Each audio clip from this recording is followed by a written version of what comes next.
Welcome to the Awesome Pod Mix. You are listening to Abby. The idea behind this podcast was to talk about how certain movies and TV shows made me feel when I watched them for the very first time. A reputed filmmaker once said, when a piece of art invokes a similar feeling amidst a large audience, it's the triumph of the filmmaker. That's the magic of cinema. I love the magic of cinema. Today, I'll be talking about the 5th episode of Marvel Studios Loki. Whether Marvel creates movies or TV shows, they are all cinematic. This episode's title is Journey into Mystery, written by Tom Kaufman and directed by Kate Herron. The episode opens at the TVA. The camera movement suggests that currently everything is upside down at the TVA. The mist inside the timekeeper's chambers transitions into the fog in the void. This episode is a treasure trove for Easter eggs. As the camera sweeps into the void, the first building we see is Lighthouse of Alexandria. Then we see New York's Sanctum Sanctorum. Then we see Avengers stars with the name Qeng written on it. And finally, we reach the spot where Loki appeared post his pruning. Classic Loki answers our Loki's questions. This is the void, that is Alioth, and we are his lunch. Loki title sequence begins.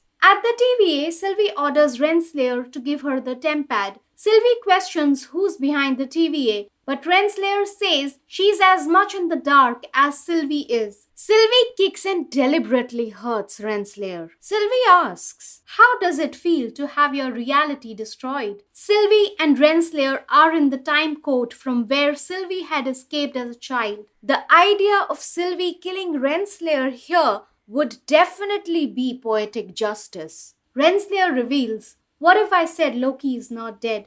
Sylvie doesn't believe Renslayer. Renslayer assures that even she wants to know who's at the top. When we prune a branched reality, it is impossible to prune all its matter. So we move it to a place where it wouldn't continue growing. The branched timeline isn't reset, it's transferred to another place. Sylvie asks, where? Renslayer says, a void at the end of time, where every existence collides at the same point and simply stops. The end of time is still being written, and the timekeepers are transforming it into a utopia. Sylvie sarcastically says, nice, super believable. Renslayer promises to help Sylvie if Sylvie would trust her. I don't think Sylvie trusts her, but she still gives the tempad back. At the void, Loki and his variants pass by a wrecked ship and a wrecked flying saucer. Our Loki has 1,000 questions. He wants to stop, take a breather, and get answers to all his questions. Classic Loki's suggestion is to keep moving and not die. Loki wants to know the plan. Since they are all Lokis, they must have a plan. The answer is the same, don't die. Loki feels that's not a plan, just a general demand of living. They pass by Red Skull's aircraft from Captain America the First Avenger. Loki now has a meltdown. Loki screams, will someone please explain to me what the hell is going on? Look, it's been a very tiring past few days, months. All I know is I got pruned and I woke up here. Now I'm surrounded by variants of myself, plus an alligator, which I'm heartbroken to report I didn't even find all that strange. And now we are running from God knows what, trying to get to God knows where. What I need to be doing is try and find a way back to the TVA. Kid Loki shushes our Loki because his screaming is gonna signal Alioth. Kid Loki says this is the place where TVA dumps its rubbish and Alioth ensures none of it returns. Boastful Loki says it's a living tempest that consumes matter and energy. At this point, Classic Loki reveals that the alligator is a Loki too. Our Loki is shocked beyond his wits. Loki thinks there must be some tempad lying around and he wants to use it to get back to the TVA. The other Lokis laugh in our Loki's face. Classic Loki says, the TVA doesn't care what happens here, so just try and survive. Our Loki is amused that Classic Loki wears the horns but lets a child command him. Classic Loki informs that it is Kid Loki's kingdom and he may as well respect him. Our Loki inquires about Kid Loki's Nexus event. He replies he killed Thor. Imagine a timeline without Thor. We then proceed to see a giant Yellow Jacket's head, Thanos copter, a nuke, and a hatch door through which Loki and the other variants enter. The camera pans down to show broken Mjolnir and Throg struggling to escape from a glass jar labeled T365, a comic issue. Fun fact, Chris Hemsworth ADR'd for the grunts of Throg. ADR means Automated Dialogue Replacement. Classic Loki inquires why our Loki wants to return to the TVA so badly. Boastful Loki asks if he left his glorious purpose there. And Loki's response to that is something like that. At the TVA, Renslayer requests Miss Minutes to remote access a series of restricted files from the archives on the beginning of time and the founding of the TVA. Sylvie wants them to access files of the end of time. Sylvie believes maybe there is something beyond the void. Sylvie wants to go there because there you can't have a Nexus event. And anything and everything can go undetectable. Renslayer thinks it's impossible to go there as there's no mention or function on the tempad. Sylvie realizes Renslayer is no longer of use for her. Miss Minutes intervenes and mentions something about Void spacecraft, a prototype. I know that Miss Minutes is lying to our faces to buy time. Sylvie wants to find Loki. She also wants to find the man behind the curtain and kill him. The man behind the curtain is a reference to the Wizard of Oz. The sheer audacity of Renslayer saying that we'll find the man together is a hoot. I am not buying your charade. Sylvie ain't buying your charade either. When Renslayer checks how long, Miss Minute replies any second now, and she means Minutemen are coming to the rescue. Sylvie pushes Renslayer out of her way, snatches her tempad and hides behind the judge's podium. Even as Renslayer is trying to intimidate Sylvie that she will find her, she has fear written all over her face. Renslayer is negotiating with Sylvie, offering her a good memory prison to live out the rest of her days, if she has any good memories, that is. Sylvie switches on the prune baton but points the pointy side at Renslayer and the Minutemen. Sylvie prunes herself. The Minutemen are shocked, but Renslayer is pretending it's all good. In the void, boastful Loki boasts about vanquishing Captain America and Iron Man and collecting his prize, all 6 Infinity Stones. Classic Loki translates what Alligator Loki said. He said boastful Loki's story is a lie. Kid Loki wants to know Classic Loki's story, and so does our Loki.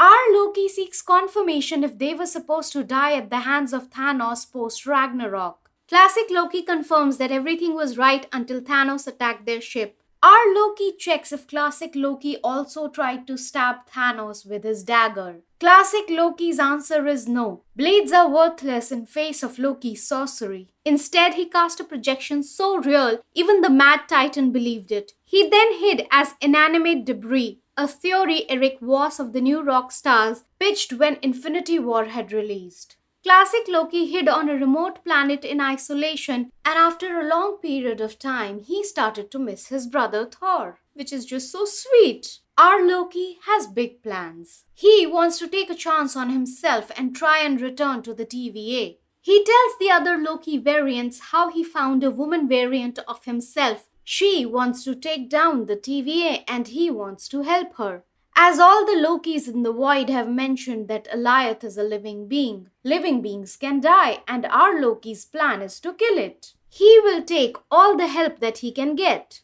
All the other Lokis laugh in his face. Our Loki calls them monsters and proceeds to leave. Before he opens the hatch, we get a closer look at what's written on the hatch door. It reads 349.5 meters cube. There's some stuff written in the Hindi language, like which means come, Pravesh Dwar, which means entry door, Savdhan, which means careful, and I can't distinguish the E ki matra on the alphabet of V for the word Vishela. Usually Vishela has a choti E ki matra on the alphabet V, which is missing here, unless they wrote the spelling wrong. If it's Ravashela, it means worm, and if it's Ravayela, it means customary. I can't for the life of me figure what it is, let alone decipher it, because careful worm and careful customary doesn't make sense. It has to be a spelling error for Vishela. President Loki and 9 other Loki variants are waiting at the hatch door, which Loki refers to as a nightmare. Sylvie wakes up inside a bus. Sylvie makes her way out of the bus, breaking the windshield. Alioth appears to consume the bus. Sylvie tries to escape and in the process enchants Alioth for a moment. She sees a vision of a castle on a floating rock. Sylvie spots a skinny pizza car driving up to her. Sylvie gets in the car and realizes it's Mobius at the wheel. They pass by a San Francisco suspension bridge, pyramids, and the Sphinx with its nose intact. Inside the bowling alley bunker, the 3 Loki variants are pissed with our Loki for leading the wolves to their door. In fact, boastful Loki sold Kid Loki out in exchange for the throne. In Loki's signature style, President Loki says, "Well, what did you expect?"